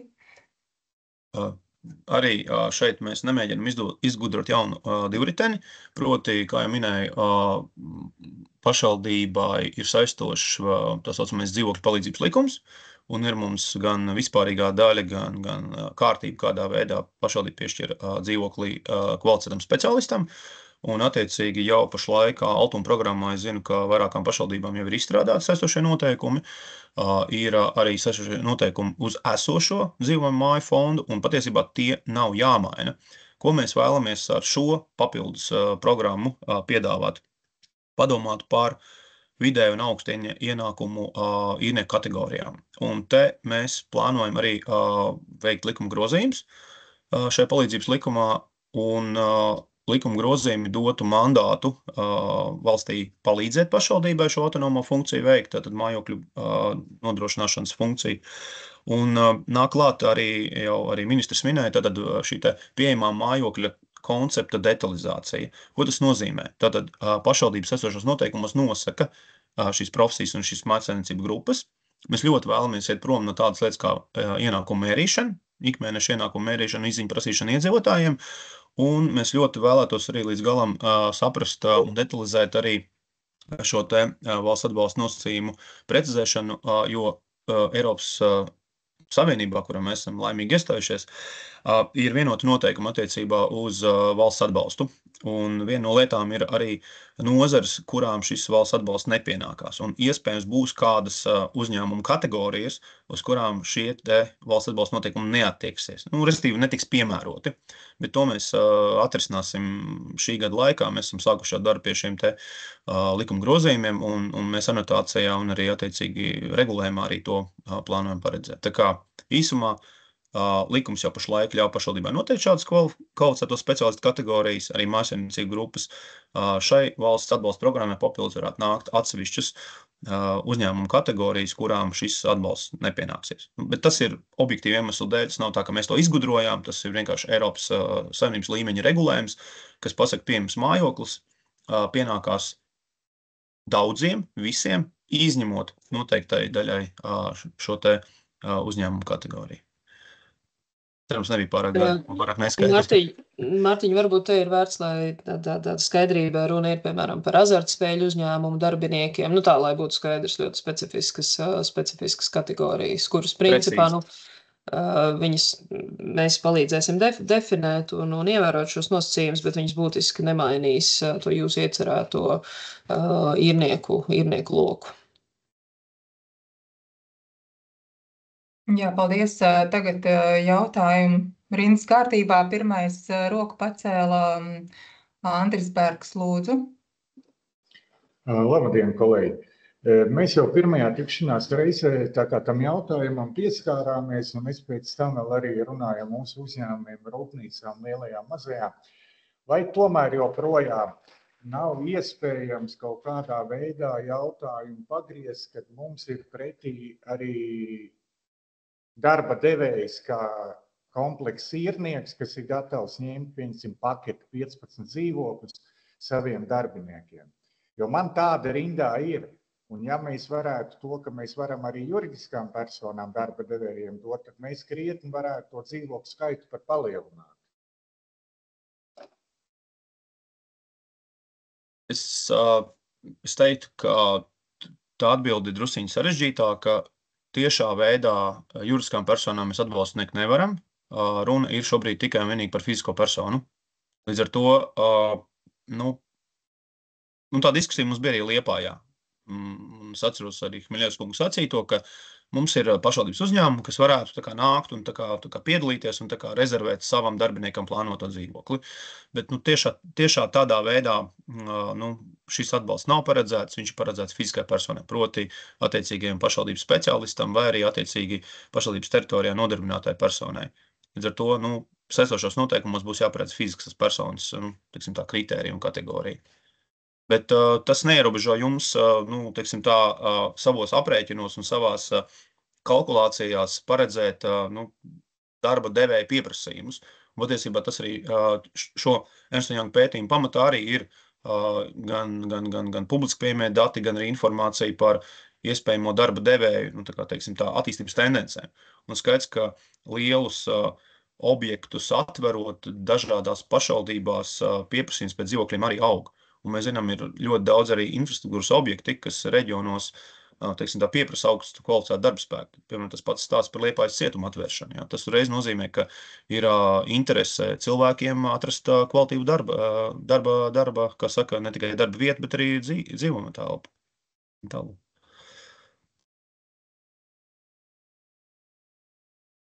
Jā, varbūt pie šī papildus piebilstot uz Berkunga jautājumu.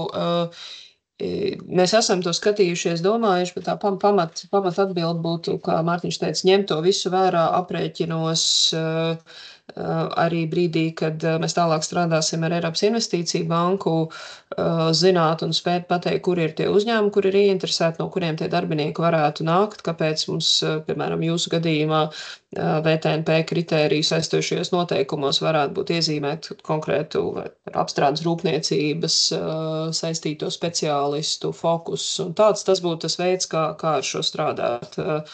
Bet es domāju, tas, kas ir jāpieņem, ka tā skaidra atbilde ir, ka ar šo iesaistīt juridiskas personas, kā saņēmēji, ar šo programmu mēs nevarēsim. Ja? Tas ir skaidrs, tas saņēmējs būs fiziska persona.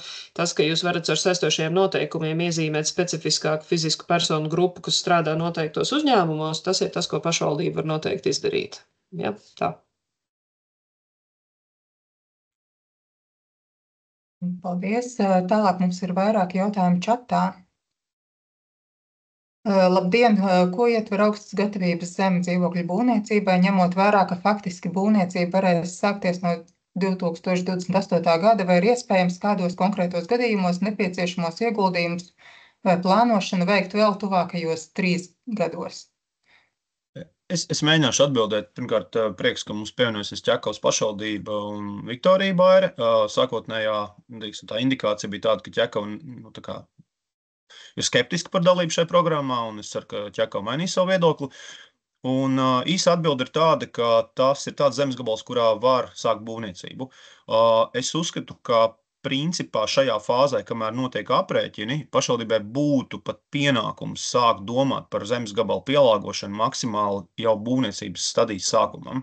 Tas, kā jau arī Jānis Rozenbergs, pašvaldības vadītājs minēja, tas pirmkārt atvieglos arī aprēķinu sadaļas stāstu, un tas arī samazinās iespējams to ciparu, ko privātais attīstītājs, privātais partneris nosauks kā iespējamo pieejamības maksājumu. Proti, tas jums pašiem samazinās spiedienu uz budžetu tai brīdī, kad jau šī māja tiks nodota eksploatācijā un īrnieks sāks dzīvot. Principā es teiktu, ka jā, tā ir, tas būtu tāds pašvaldības kā rūpīga un gādīga saimnieka uzdevums šo zemes gabalu sakārtot tādā stadijā, tā brīdī, kad privātais partneris atnāk un sāk būvēt un rakt lāpstu zemē, ka inženieru komunikācijas un apkārtējā infrastruktūra ir maksimāli pielāgota. Te nav stāsts par, iekšpagalmu kaut kādām lietām vai par bērnu laukumiņiem un tam līdzīgo apkārtējo tieši ar mājas saistīto infrastruktūru. Es runāju tieši par ielām un inženieru komunikācijām. Jo šis aprēķinu posms ir tirgus izpēte, iepirkuma stadija, ar ko pēc tam strādās jau valsts nekustamo īpašumu, parādīs patieso attīstītāju cenu un interesi, un mums ir svarīgi dabūt pēc iespējas realistiskāku ciparu, un to var dabūt tikai ar tādu zemes gabalu, uz kuru privātais investors saprot, ko viņš spēj uzbūvēt. Viņš piedāvās vairākus variantus, ko būvēt, izējot no pašvaldības sesušiem noteikumiem, no tehniskā plānojuma un tam līdzīgām lietām. Tā kā es teiktu Viktorijai, jā, tas būtu pat vēlams šie ieguldījumi šajā zemes gabalā.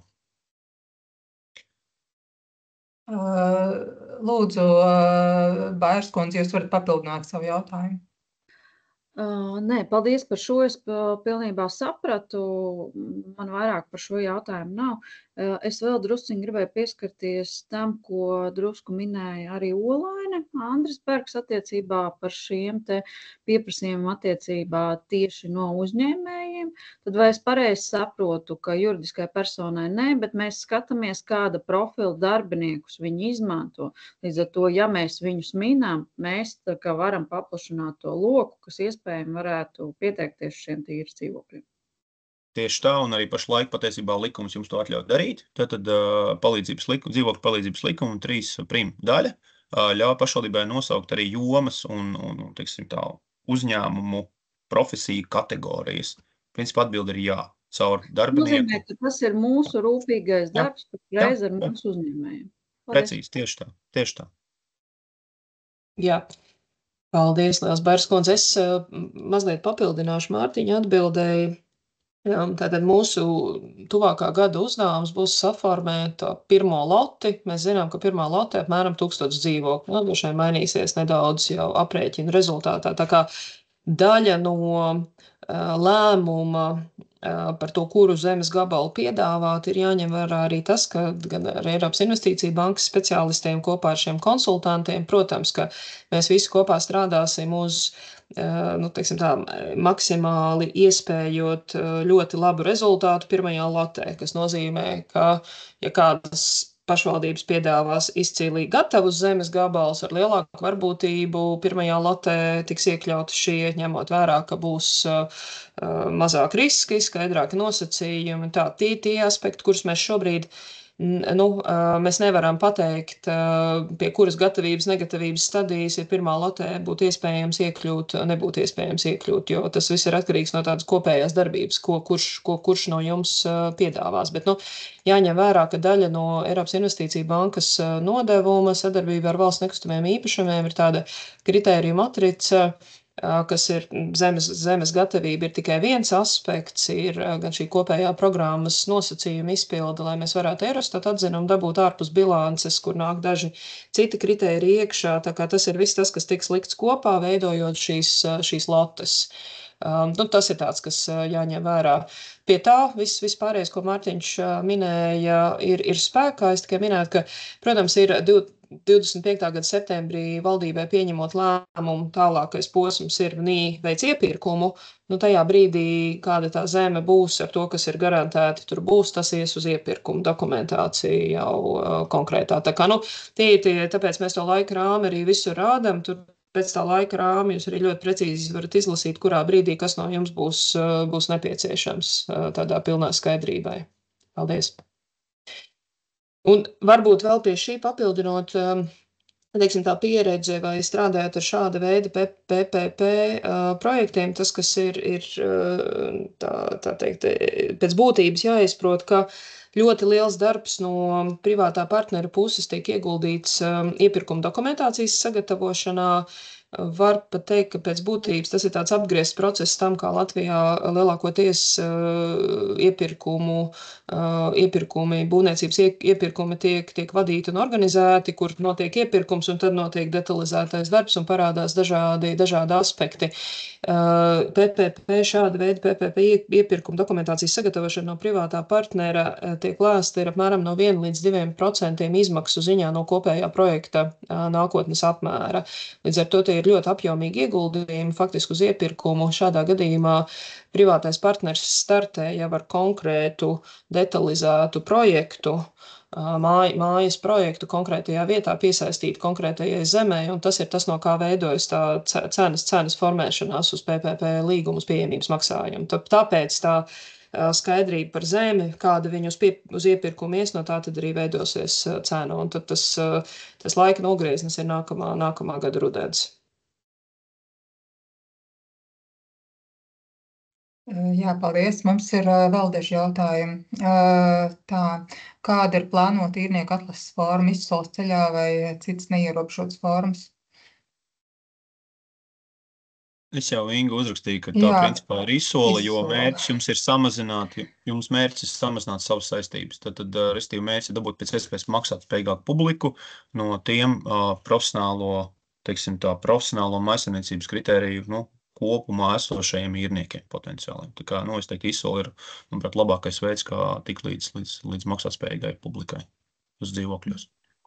Tā, vēl viens jautājums par subsīdiju. Vai subsīdijas komponente, kas ir viena no pieejamības maksājuma sastāvdaļām, būs jāiekļauj pašvaldības saistībās? Es jau uzrakstīju čatā, tad, piedod, Santu? Nē, es domāju, ka es varu īsi šo atbildēt, tad veids, kā mēs par šo domājam, īsa atbilde ir jā. Tā ir tā daļa, kas iekļaujas pašvaldības saistībās. Jautājums ir par brīdi. Tas, kā mēs arī valsts budžeta pusē par šo diskutējam, ir sekojuši. Tad nākamā gada vasarā ir aptuvenas aplēses, vai pietiekami jau konkrēts aplēses par to, kā šī programma kopumā izskatītos, kuras pašvaldības būtu pirmajā lotē, kuri mājokļi no tā tad arī veidojas šī konkrētie subsīdiju apmēri. Tātad tā ir pirmā indikācija, ko mēs varam jau ņemt vērā pie budžeta sarunām. Laika nogrieznis nākamā gada vasara vēl joprojām un 30. gads ir ārpus budžeta ietvara likuma, kas pakāpeniski pāries no 3 gadiem uz 4 gadiem, bet nākamā gadā tas vēl būtu ārpus, bet indikācijas jau būtu. Līdz ar to faktiski rudenī pieņemot ministra kabineta lēmumu, šo jau indikatīvi ņems vērā. Nu, līdzīgi mēs sagaidītu arī pašvaldību pusē. Tad nākamā gada rudenī domēs, lemjot jau par dalību, saistošu dalību tālāk jau šajā programmā, tad arī plāno no 30. gada šīs nākotnes saistības jau ir zināmas, kādas ir jāplāno. Iestāsies viņas tad, kad līgumi būs parakstīti, tad ir zināms, ka tā teikt, viņas ir pilnīgi zināmas, ka būs. Nu, un, protams, brīdī, kad ir mājoklis nodots eksploatācijā, tad ir jāsāk pieejamības maksājuma veikšana. Šobrīd mēs plānojam 30. gada marts bija, Mārtiņa, ja? Tā mēs 30. gada marts, tas brīdis, kurā sākās maksājumi. Kaut kas vēl, Mārtiņa? Nē, tu visu pretīgi izstāstīji. Tā, labi, vēl mēs varam pagūt dažus jautājumus. Jautājums ir, vai ir pieejama metodoloģija dzīvokļu skaita un lieluma noteikšanai katrā pašvaldībā? No CS profila, piemēram, izriet, ka lielākajam pieprasījumam pēc demogrāfiskā profila vajadzētu būt pēc 2 istab dzīvokļiem, bet praksē novērojam, ka trūkst tieši 3 istab dzīvokļu, uz ko rēģē arī privātais investors, jo esošais dzīvojamais fonds galvenokārt ir 103. sērijas 2 istab dzīvokļi. Es varētu atbildēt. Es negribēju teikt, Kristap, manuprāt, tas ir tavs profils. Jā, tad šī, manuprāt, ir vairāk tēma tam finanšu ekonomiskās analīzes posmam. Arī tiekoties par šo mēs uzzinājām. Un tātad, nu, ja jūsu rīcībā ir informācija, piemēram, no veiktām iedzīvotāju aptaujām, tā ir informācija, ko jūs varat sniegt šo aprēķinu veikšanā, un tad to var ņemt vērā, strukturējot projektu, ja, ka tieši jums ir vajadzīgi 3+ istabu dzīvokļi. Mūsu modelis, tad Excel datni ir arī, manuprāt, nodota VNI. Tā kā to arī projekta tālākajos posmos var izmantot, modificēt, pielāgot. Mums tas izaicinājums bija pēc tādas vienas mērauklas nomērīt 17 pašvaldības, kur, protams, ir atšķirīgi apstākļi. Ja vienā varbūt ir lielāks pieprasījums pēc studentiem vai jauniem profesionāļiem, bet mēs iespēju robežās šos te faktorus mēģinājām identificēt un uz to norādīt, un tātad to pieprasījumu, kāds viņš beigās būs, ja, to tad var piekalibrēt. Tātad tur neredzu problēmu. Tad uzreiz atbildot arī uz otro jautājumu par investoru plāniem, tas ir, jā, tas palielina piedāvājumu, tas noteikti ietekmēs mājokļu tirgu, tas būtu principā, jā, jāņem nost, bet tad atkal var diskutēt par to, cik optimistisku vai konservatīvu to prognozi taisīt par pieprasījumu. Paldies! Tā, paldies! Varbūt mēs varam vēl kādu jautājumu atbildēt. Tā ir jautājums par to, ka 26. gadā ir jāuzsāk projektēšana, jāsāk būvniecības process, tur jāprecizē, vai būvniecība, kas veids projektēšanu, ja privātais partneris, kādas ir pašvaldības iespējas saglabāt kontroli pār arhitektūras kvalitāti, to, kas tiek uzbūvēts uz pašvaldības zemes, ja pašvaldība, kādas ir iespējas projektēšanu finansēt. Es atbildēšu, varbūt Sandra man papildinās, tad PPP modelis paredz tieši to, ka privātais projektē, un viņš atrod vislabākos risinājumus, izjūt no pašvaldības teritorijas noteikumiem, tehniskiem noteikumiem, apbūves noteikumiem. Pašvaldība kā zemes īpašnieks, kā topošās mājas īpašnieks, un arī kā pašvaldības, teiksim tā, par būvniecību atbildīgā organizācija skaidrs, ka kontrolēs.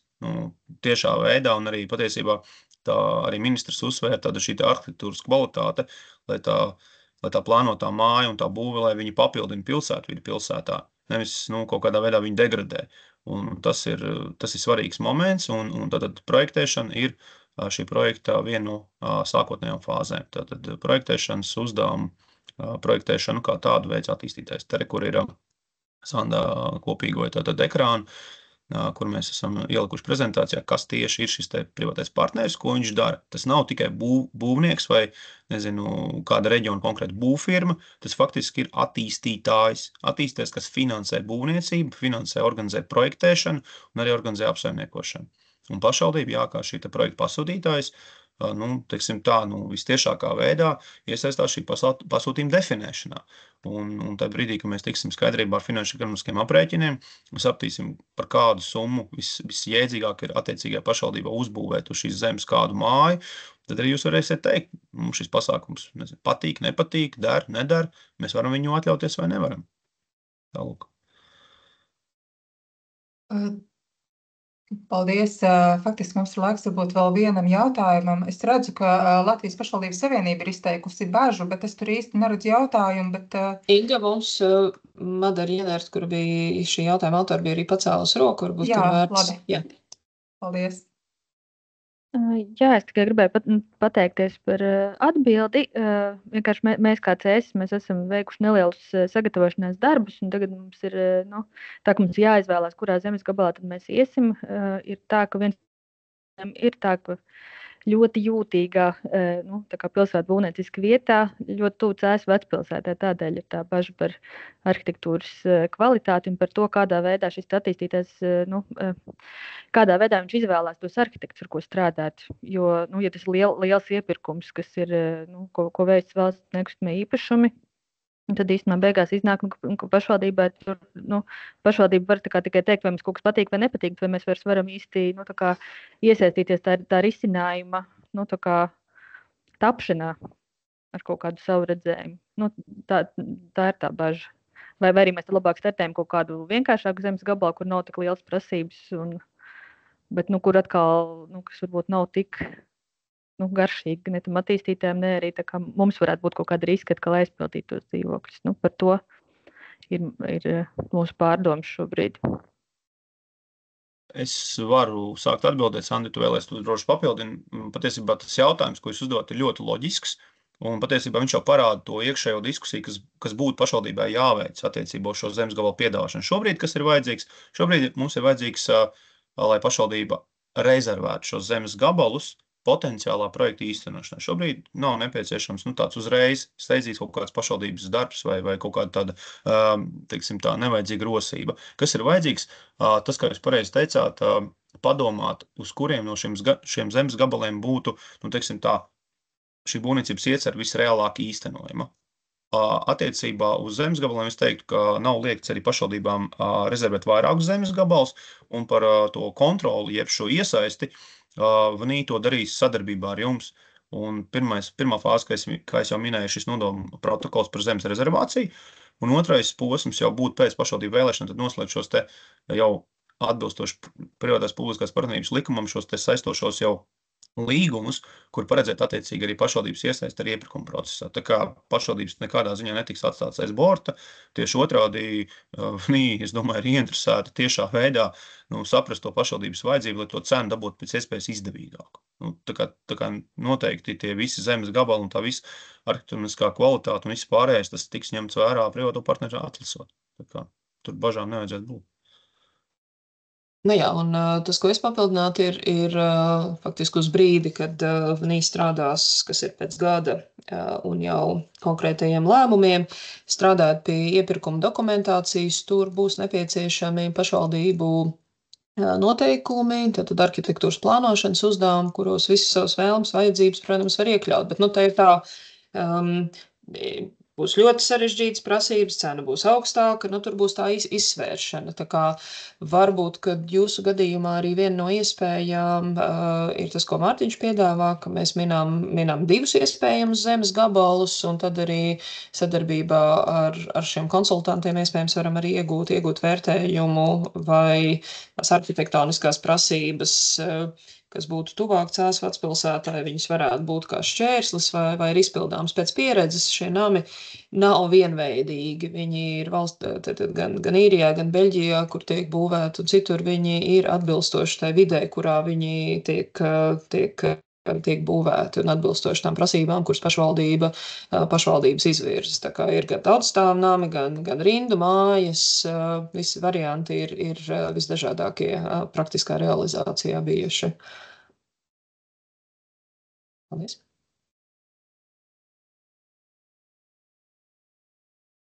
Paldies. Faktiski mums semināra laiks ir iztecējis. Varbūt, es nezinu, Latvijas pašvaldības savienība ir izteikusi savas bažas par programmu. Varbūt Mārtiņš vai Sandi vēl grib atbildēt uz šo. Var sakot, šis te publiskās privātās partnerības projekts ietver būtiskus riskus, īpaši jautājumos, kas saistīti ar pieejamības maksājumiem un pašvaldību subsīdijām. Pašvaldībai šie riski var kļūt par nopietnām saistībām, jo pašvaldībai ir jānodrošina, ka projekts atbilst noteiktam pieprasījumam un kvalitātes standartiem visu līguma termiņu laikā. Ja projekts nespēja nodrošināt paredzēto pieprasījumu, pašvaldībai būs jāsadz izmaksas un tās pārsniegs subsīdiju apjomu. Pieprasījuma risks, ja projektam ir pietiekams pieprasījuma risks, ka projektam ir pietiekams pieprasījums visa PPP līguma termiņu laikā ir augsts. Tāds komentārs, bet varbūt... Labi, es tad sākšu, un Mārtiņš var šoreiz papildināt. Liels paldies LPS kolēģiem par šo komentāru. Visu šo iespējamo risku, un kā jebkurai darbībai ir riski. Protams, arī aktīvai rīcībai mājokļu, nepietiekamo mājokļu piedāvājuma nodrošināšanai, protams, arī ir riski. To mēs neviens neapšābam. Tieši tādēļ arī ir šis izvērstais sagatavošanās darbs. Gan veicot šo pirmo izpēti, ko Ernst & Young kolēģi palīdzēja veikt, kas tiks izmantota kā bāzes informācija sadarbībā ar Eiropas Investīciju banku un Eiropas Investīciju bankas piesaistītajiem ekspertiem, un tas jau ir pamat uzdevums ir pareizi novērtēt šo pieprasījumu. Mēs arī minējām prezentācijas laikā, ka tas faktiski ir tāds viens no pamat uzdevumiem pašvaldībai šajā stadijā novērtēt šo pieprasījumu. Mēs no savas puses veicam visu, lai varētu validēt un vēlreiz validēt šo aplēsto pieprasījumu. Pirmais posms ir šis Ernst & Young pētījums, un šis arī ir viens no iemesliem, kāpēc jau sākotnējās diskusijās mēs diezgan skaidri iezīmējam to fokusu uz valstspilsētām un dažiem reģionālajiem attīstības centriem, neejot tālāk citos novados, kur būtu daudz grūtāk šo vidējā ilgā termiņā šo pieprasījumu risku arī novērtēt. Ir pilnīgi skaidrs, ka aglomerācijas un urbanizācijas tendences Latvijā turpināsies. Tas, ko mēs kopīgi, ko ministrs arī savā runā pieminēja, mērķis mums būtu, ka mums nav monocentriska attīstība. Mēs visi vēlamies redzēt arī reģionālos centrus un valsts pilsētas, ka tās ir spējīgas piesaistīt daļu no cilvēku migrācijas un visi nepārceļas tikai uz Rīgu. Tā kā mēs arī redzam šo daļu no šīs programmas uzdevumu. Bet punkts ir vietā, tādēļ arī ir visi šī izvērtējuma diskusijas, un ir jāsaprot arī, ka privātie partneri, ejot šādās programmās, līdzīgi ļoti skrupulozi izvērtē. Tādēļ arī mums ir ļoti svarīgs tāds ankuru investors kā Eiropas Investīcija banka. Ir pilnīgi skaidrs, ka Latvijas apstākļos pie tās statistikas, ko Kristaps parādīja pašā sākumā, un tas, kas faktiski arī tirgū šobrīd ir izspēlējies, ka privātie attīstītāji ārpus Rīgas ļoti maz vai faktiski nepiedalās mājokļu attīstībā, tādēļ, ka nespēja novērtēt šo pieprasījumu un maksātspēja nav sasniegusi tādu, lai nosaktu šīs būvniecības izmaksas, un kurā brīdī šī maksātspēja sasniegs būvniecības izmaksas, un tas tāds ekonomiskās attīstības jautājums. Tā kā, šis ir viens no instrumentiem, kas radītu arī skaidrus signālus tirgu, kas ir tā maksātspēja, ar ko var rēķināties un kāda veida mājokļus var būvēt. Tā kā tā arī tāda daļa pie šī. Un tad pabeidzot to tēzi par ankuru investoru, tad Eiropas Investīcija bankas piesaiste mums ir kritiski, jo nokļūstot vai attīstot šo projektu tādā veidā, ka Eiropas Investīcija banka pirms iepirkuma izsludināšanas ir izsniegusi saucamo term sheet vai nosacījumus uz kādiem un parametrus, ar kādiem viņi ir gatavi finansēt šo projektu. Mums, faktiski mēs zinām, ka mēs varam startēt šo institucionālo finansētāju tirgu, jo ar Eiropas Investīcija bankas tādu tā kā apstiprinājumu, ka projekts atbilst visiem viņa izvirzītajiem kritērijiem, tas ir būtisks signāls tirgū. Bez šāda ankura investora Latvijai, ņemot vērā Latvijas nelielo izmēru, būs ļoti grūti institucionālās investors vai faktiski neiespējami piesaistīt. Tāpēc arī šī sadarbība. Kas tā kā, jā, nevienā brīdī mēs neteiksim, ka te nav nekādu risku, riski ir, bet tas jau ir tas pamat uzdevums šos riskus vadīt, skaidri apzināties un tad izejot no tā arī pieņemt lēmumus. Mārtiņ? Nē, tu visu pareizi pateici, jo PPP projekta būtība ir risku kalkulācija. Un nepavēlt, un šeit nav nekādā stāsta par to, ka privātais maksā un valsts neko nemaksā. Tieši otrādi, publiskais partneris aprēķina šo risku, izvērtē visus modeļus un visas alternatīvas un saprot, vai PPP ir vislabākā alternatīva. Un arī aprēķins patiesībā nākošais gadu arī vasarā rudenī parādīs, vai šis pasākums pašvaldībai ir tā vērts un cik par šo konkrēto iespējamo, kas saka, mājas uzbūvēšanu un apsaimniekošanu būtu jāmaksā. Tā kā aprēķini to parādīs, bet, manuprāt, īstumā Ernst & Young izdarīs lielu darbu, un katrai pašvaldībai nosūtītajā profilā jau var redzēt, plus mīnus to deltu, kāda veidojās, un arī kādas ir šīs algas jūsu reģionā, jūsu pašvaldībā, un kādas arī ir īres izmaksas. Tā kā, es domāju, jau tālākā detalizācija jau parādīs daudz konkrētāk, kāds šis pieejamības maksājums katrā pašvaldībā varētu būt, un kad varētu būt šī subsīdijas sadaļa. Bet jā, atbilde ir, ka patiesībā PPP modelis pēc būtības jau paredz risku kalkulāciju. Un tas nav nekas slikts. Tu vienkārši uz papīra redzi, cik maksās konkrēti tev tas, ja, piemēram, tu no 200 dzīvokļiem varētu viņus piepildīt ar tādu vai citādu noteiktu profesiju kategorijā. Vienkārši jūs to redzēsiet. Jūs vienkārši redzēsiet ciparos, cik tas maksā. Tirgus novērtējums. Tālāk.